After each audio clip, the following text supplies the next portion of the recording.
Pengembangan teknologi terjadi secara masif dalam MotoGP beberapa tahun terakhir. Ini membuat jarak antara pabrikan satu sama lain kian dekat. Efek rumitnya aerodinamika membuat aksi salib kian sulit dilihat. Para pembalap cenderung memanfaatkan slipstream. Danilo Petrucci yang berkiprah di MotoGP selama satu dasawarsa, menyadari evolusi yang terjadi dari elektronik hingga atmosfer balapan. Menyalip sangat rumit di MotoGP karena motor sangat kencang di trek lurus dan sangat presisi dari sisi aerodinamika. Ini terutama sulit untuk menyalip karena aerodinamika tidak membantu ketika Anda memanfaatkan slipstream, ujarnya.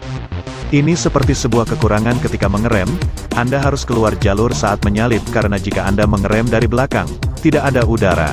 Hal-hal kecil membuat kualifikasi jadi sangat penting.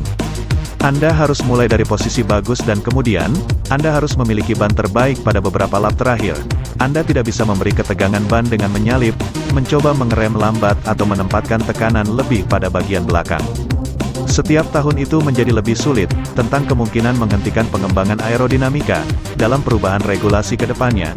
CEO Dorna Sports, Carmelo Ezpeleta menepis. Itu tidak jadi prioritasnya, balapan memang seperti itu, dan jika menyalip kurang, saya tidak mempengaruhi itu. Kami tidak akan mengubah motor untuk meningkatkan jumlah menyalip, ucapnya dikutip dari AS. Ia tak menutup kemungkinan ada perubahan asal ada kesepakatan semua tim. Dari sini hingga 2026, tidak ada yang berubah, kecuali ada kesempatan di antara semua peserta, tutur Ezpeleta kepada Motociclismo. Ducati sebagai pemuja kemajuan teknologi tentu saja tidak mau ada perubahan. Mereka bersikeras kerumitan tidak memengaruhi performa. Teknologi atau perangkat baru pada motor masih sama dengan tahun lalu. Jadi saya tidak melihat problem nyata dari sisi kurangnya balapan spektakuler. Direktur olahraga Ducati, Paolo Ciabatti, mengungkapkan. Jelas bahwa, pada beberapa sirkuit, kami sudah melihat kurangnya menyalip dibanding dulu. Namun, menurut saya, itu tak berhubungan dengan pengembangan karena tidak ada perbedaan besar dibanding motor sebelumnya.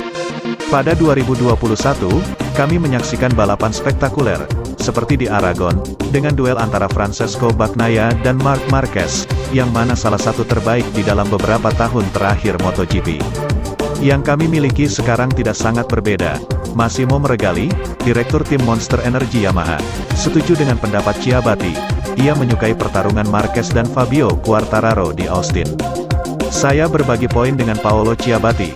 Pada 2 tahun terakhir, kami memperkenalkan beberapa perangkat, tapi sayap dan elektronik memberi keselamatan ekstra kepada pembalap, ucapnya. Sebagai Ducati, motor kami, Yamaha, mirip dengan tahun lalu, dan saya tidak berbagi ide bahwa balapan akan kurang menyenangkan musim ini. Marc Marquez termasuk salah satu pembalap yang menyukai teknologi. Hanya saja, menurutnya lebih baik kalau ada koridor jelas. Mustahil mencapai kesepakatan karena kami selalu balapan sehingga siapapun yang memiliki mesin lebih bagus ingin menjaga kecepatan tertinggi dengan baik. Siapapun yang memiliki aerodinamika bagus ingin berkeliling atau siapapun yang memiliki sistem whole shot bagus ingin mengembangkan lebih jauh. Jadi tidak mungkin sepakat, ujarnya. Tapi, itu bukan tugas kita. Kita bisa memberikan pendapat, kita semua punya tapi tergantung kejuaraan, juga konstruktor dan mereka ingin menampilkan pertunjukan dengan menyalip dan balapan. Pembalap Repsol Honda menambahkan, saya setuju. Setidaknya aerodinamika minimal karena kami ingin lebih kencang. Kami harus memiliki di motor, kami butuh kontrol traksi dan aerodinamika. Tapi kami harus menemukan cara untuk menetapkan aturan yang jelas, tidak mudah. Mungkin batasan karena kecuali kami lebih kencang dan kencang. Tapi orang-orang yang menonton TV tidak sadar bahwa kami setengah detik lebih cepat. Mereka hanya menonton overtaking, seperti Estoril dengan WSBK, dengan 10 atau 15 salipan antara Jonathan Rea dan Toprak Razgatlioglu.